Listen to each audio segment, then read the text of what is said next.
Hi, welcome to Sunil Maths tutorial. Real analysis, continuous functions. Let us see one important theorem in the chapter of continuous functions. The statement is, if f maps closed interval a comma b into capital R is continuous on closed interval a comma b, then f is bounded on closed interval a comma b. In other words, every continuous function is bounded on closed interval a comma b. Every continuous function defined on closed interval a comma b is bounded on closed interval a comma b. Simply we say that continuous function is bounded. Continuous function is bounded. But remember that on closed interval a comma b. Okay. Let us see the proof. Let f maps closed interval a comma b into capital R is a continuous function defined on closed interval a comma b. Our aim is to show that f is bounded on closed interval a comma b. Given that f is a continuous function, we have to prove that f is bounded on closed interval a comma b. To prove that f is bounded on closed interval a comma b, let us divide the closed interval a comma b into finite number of subintervals. Our aim is to show that the function f is bounded on closed interval a comma b. So to prove that fact, let us divide the closed interval a comma b into a finite number of subintervals as follows.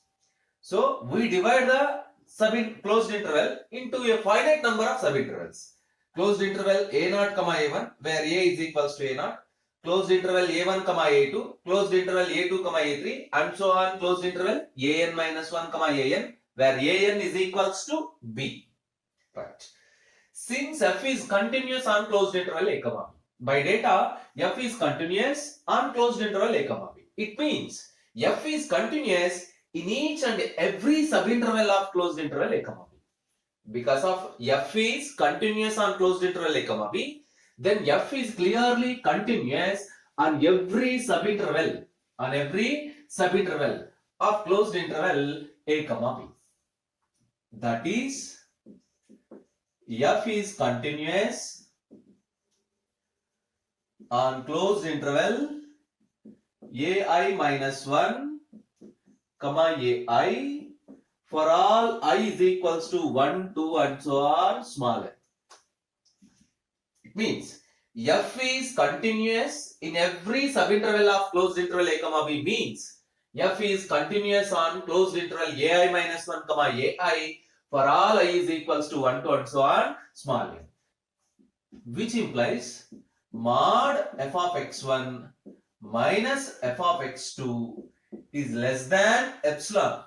Mod f of x1 minus f of x2 less than epsilon for x1 comma x2 belongs to closed interval ai minus 1 comma ai and for all I is equals to 1, 2 and so on small n.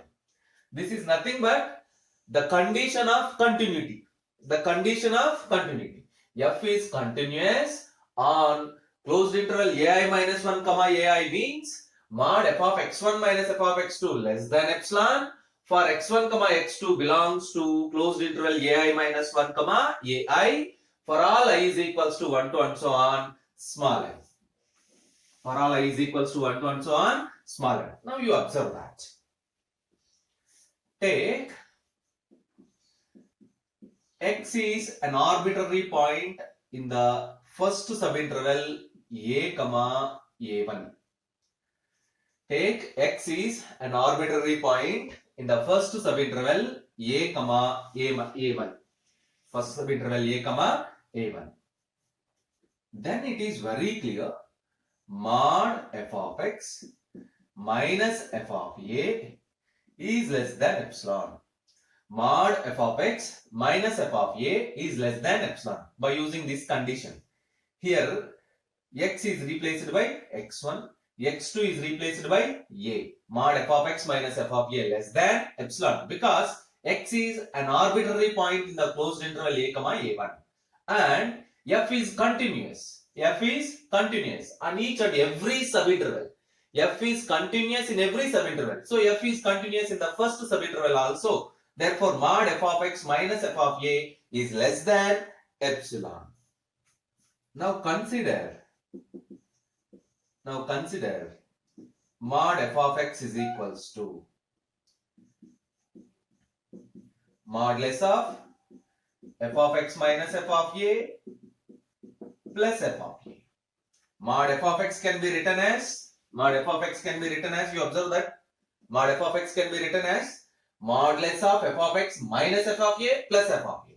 Let us split this mod, which is less than or equals to mod f of x minus f of a plus mod f of a plus mod f of a, which is less than or equals to mod f of x minus f of a is less than epsilon. So less than, write less than epsilon plus mod f of a. Epsilon plus mod f of a. Therefore, you conclude that, therefore, mod f of x is less than epsilon plus mod f of a for all x belongs to closed interval a comma a1. Let it be equation number 1. Let it be equation number 1.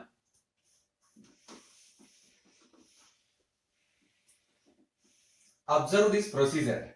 We continue this procedure in the second subinterval also. This is the first subinterval. Take x belongs to closed interval a comma a1.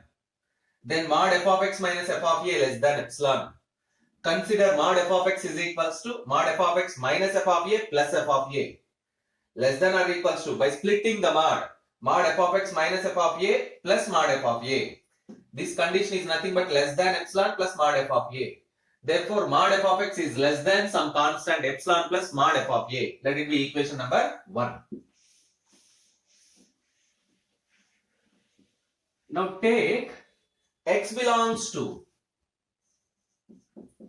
let us take x belongs to second subinterval a1 comma a2. a1 comma a2. Then mod f of x minus f of a1 is less than epsilon.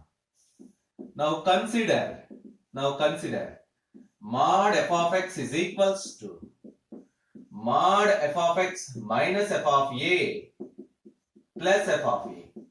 Split the mod f of x minus f of a plus mod f of a. This is nothing but less than epsilon, mod f of x minus f of a1. I mean, this is a1 in both the cases. a1 less than epsilon plus mod f of a1.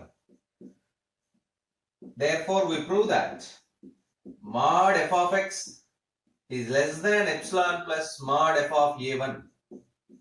Equation number 2. This condition holds for all x belongs to a1 to a2. Similarly, in general, take x belongs to closed interval an minus 1 comma an. Then we have mod f of x minus f of an minus 1 is less than epsilon. Same procedure. Consider mod f of x is equals to mod f of x minus f of an minus 1 plus f of an minus 1 less than or equals to mod f of x minus f of an minus 1 plus mod f of an minus 1 less than epsilon plus mod f of an minus 1. We prove that mod f of x is less than epsilon plus mod f of an minus 1. Let it be equation number 3. From these equations 1, 2 and so on 3, we observe that from equations 1, 2 and 3, we have f of x is bounded. F of x is bounded in every subinterval. In every subinterval of closed interval a comma b. Equation 2 shows us f of x is bounded on closed interval a1 to a2. Equation 3 shows us f of x is bounded on closed interval an minus 1 to an. Equation 1 shows us f of x is bounded on closed interval a0 to a1. a0 to a1.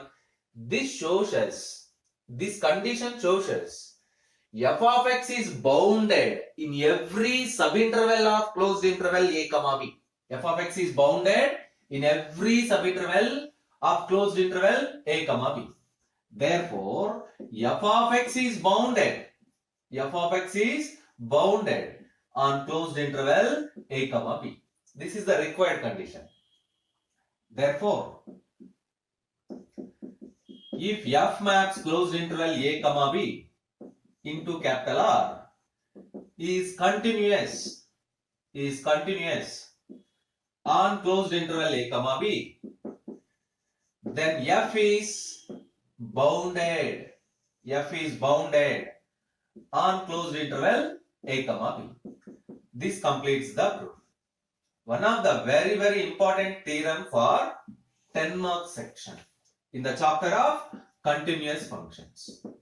And very, very important property of continuous functions also.